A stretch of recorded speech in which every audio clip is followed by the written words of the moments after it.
Диктатуры? Нет! Империи? Нет!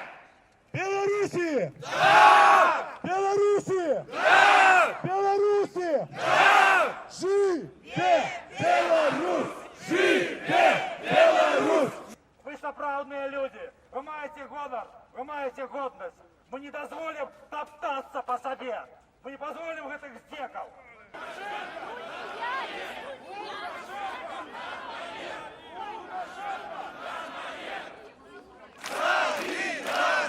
Солидарность! Солидарность! Мы, удзельники маршу обуранных белорусов, рашуча потребуем от улады. Першае. Отменить ганебный декрет номер 3. Другое.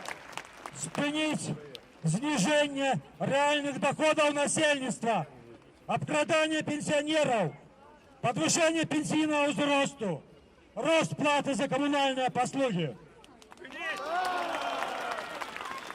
Третье. Вернуть народу свободные и справедливые выборы.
Родним братам, полыхает там, вогнища на небе.